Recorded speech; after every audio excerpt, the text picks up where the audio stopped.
What's going on, guys? Welcome back to my week 5 of 2023 trading log.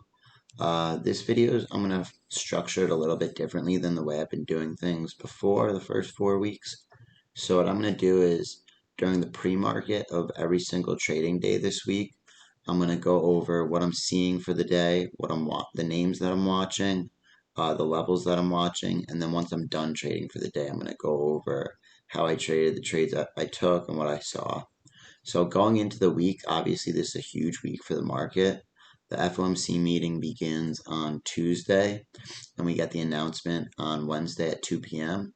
We also have a bunch of names reporting earnings this week. So going into the day on Monday today, we're gapping down a little bit, but the only name with relative strength is Tesla. And I don't really love this setup, but also, even though the contracts are pretty expensive, I don't want to be trading these names that are reporting earnings and have jacked up contracts today. So the only real name that I'm watching is Tesla and ES. I'm watching ES for a continuation to the downside. I'm going to see if we reject off the 4060 spot. 4057 is the previous day's low, and I'm seeing some price action occur there in the pre-market. I'm also watching Tesla to the upside. We could potentially get a bounce on the 5 minute at the 175 spot. I'm also watching the 177.5 to 178 zone. And then if we get over 180, I'm going to look to see if we continue to the upside. So that's what I'm watching for the day, and I'll go over once I'm done trading what I saw and what I took. I'm not really anticipating much for the day. I'm not looking to be super jumpy, and if I don't take any trades on the day, I'll be perfectly fine with that. So to go over a recap of today, I missed the 9:30 Tesla trade on the bounce of 177.5. I think the 9:30 low was 177.39. This was a really clear bounce on the tape. We got bought up really quick below 178. So if I would have gotten in that trade, we rejected off of 180. I might have just made a little bit, cash flowed a little bit on that trade, and then eventually got stopped out for break even on the remaining contracts. But from entry, the contracts went up about $1, and I was looking to take 3 contracts, so I might have scaled one over 179.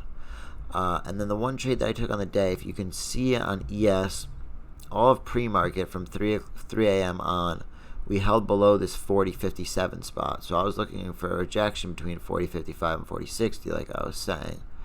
And this is what the 1 minute chart looks like going into open. And VWAP is right at this yesterday low spot. And then right off open, you can see that we shoot over yesterday's low. We recapture yesterday's low and then reject off 40.60.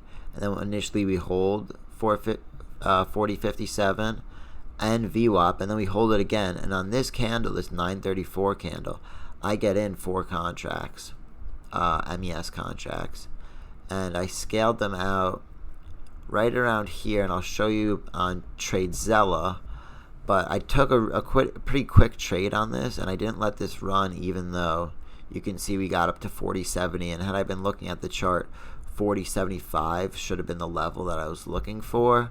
Alright, so the one trade that I took on the day, I made $96 on, and let me go to my... So I took 4 MES contracts long. I got in right here at 40.57.25, or 0.5, and then the low is 40.56.5, so I was only risking down to 40.56. And I didn't get stopped out. I had a very tight stop loss, didn't get stopped out, and I had a 3.2 realized R multiple, which is very good. And I should have been looking for 40.70, 40.75. Then this would have been a really nice trade, but I only made about $100 on it. I think that was just because I sort of had a lack of preparation to take this trade to the upside. I didn't know what levels or what profit targets I was looking for, and that's my mistake, something I need to improve on. But again, off open, I was really looking for a play to the downside, but we reclaimed VWAP in yesterday's low, so that's why I quickly switched my focus to the upside. So I'm happy with this trade, even though I didn't fully manage it. I could have made more money on it. Still very happy with it. Here are my notes if you guys want to look on it for the day. All right, so going into today, Tuesday, the 31st, we have FOMC tomorrow, so I'm really not looking to trade market internals today. And I'm not really seeing any setups on any particular names. I'm going to be watching Tesla because we're gapping below the prior day's low, and we look weaker than every other name, plus we've been on a tear of late. So I'm seeing that we do have a little bit of a volume gap down to 160. And then from 155 to 146, we have a gap fill. But I don't really foresee a big move happening today. All right, guys, so it is Thursday morning, the day after the FOMC announcement. And I didn't take any trades Tuesday. I wasn't even at my desk to trade on Wednesday because I don't want to trade FOMC days. But I was watching and listening to Jerome Powell talk, and I was ready at 2 o'clock to take any trades. And once that we had shown the direction to the upside, I was looking for when we got over the pivot high around 41.10. I was looking for a pullback there, and I'm going to provide a screenshot. We almost got a pullback. I think the low when we were creating a bull flag was around 41.13. And if we had gotten down to that 41.10 spot, I was going to look for an entry, and we ended up pushing like 10 minutes later up to 41.40. So I would have caught almost 30 points. But it didn't set up the way I wanted to. I was really close to getting an entry, but I didn't. So I didn't take any trades Wednesday afternoon. And now going into the day on Thursday, I'm only watching ES, QQQ, and Meta, obviously because Meta reported earnings. And the reason that they're jumping up so high is because they reported that they're going to be buying back some, I think, $40 billion in stock, which is obviously great for the company, great for investors. So I don't have anything that I'm loving too much on the day. I'm going to kind of see how the price action opens. I know that we're going to be very jumpy off open. I don't want to be looking to get into a trade right away. It's really important for me to stay patient on the day. All right, so it is Sunday the 5th, and I'm going to go over the trades that I took on Thursday and Friday. I didn't take a video Friday morning in the pre-market as to what I was going to be watching for the day. But Thursday, let me go over the two trades that I took. I lost about $50 on the day. First trade I took was on Meta to the short side. So yes, we are gapping up about 25%, and you might only be looking for a trade to the upside. But I knew that we could actually fade this move to the downside. And if we ran and got below 180, I wanted to be in this trade because, you know, after the market pushes up a huge amount, we can either see a pullback or the market overbought whatever the news, the whole $40 billion in stock buyback. So off open, I saw this indecisive 930 candle rejecting off of 184 and also bouncing off this 182 spot. And I knew that this 182 spot was pre-market support, and also when we gapped up after hours on Wednesday, it was also support. So if we got below 182, and especially if we got below 180, I was going to be looking for more downside. And on the daily chart, we had a volume gap right here between 170 and about 180, 185 zone. So if we got below this 180 spot, I was going to be looking for a trade to hold down to 170. We sold off, got below pre-market low, and we're pushing down, got below 180.5, and I was seeing on the tape from 183.5 all the way down to 181, 180.5 that we were clearly weak on the tape. So I want to get a pullback entry on this 182 spot, 181.5, to show that old support in the pre-market had turned into resistance for the day. And I got in 4 contracts, 4 180 puts, and I was looking for a trade to get below 180 and continue. Obviously, I was going to take one contract off around 180 low of day, and then if we got below 180 and held below, I was just going to hold these. So I got in 4 contracts, sold one at about 182. That was a mistake. And then I was noticing that these contracts weren't moving great and that we weren't seeing the continuation below 181. And we kept testing this 182 spot without seeing any more downside strength, which we had saw off open. And that made me very concerned. So that's why I cut the remaining 3 contracts. So really small risk on this. I think it was a great risk to reward trade. I could have caught a nice big move, especially if we got the move below 180 and the market continued to the downside, but it's just not how it played out, and I'm fine with that.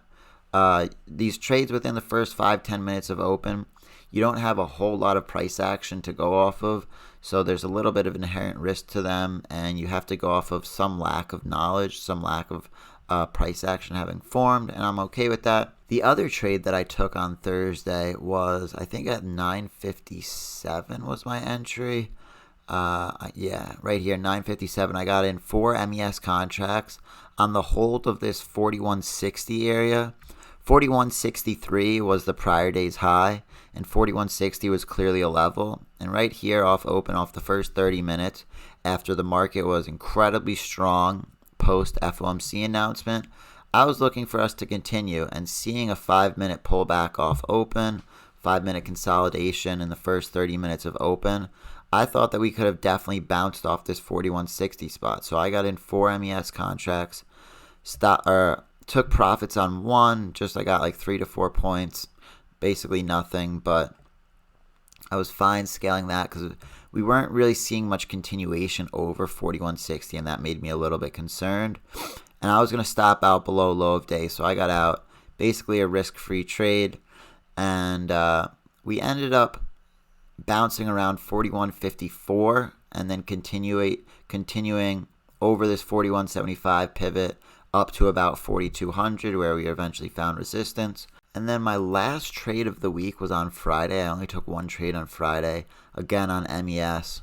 Right here, if you want to see what I wrote as far as what I saw and what I write every day about my trade, this is it right here. I was looking for a bounce around this 4155, 4156 spot because post 830 unemployment situation news, we had found resistance at 4156, and then we had pushed over off of open, made a high around 4168, and then we're coming back down to this 4156, and we are clearly seeing support here. So old support from the pre-market old resistance from the pre-market turned new support.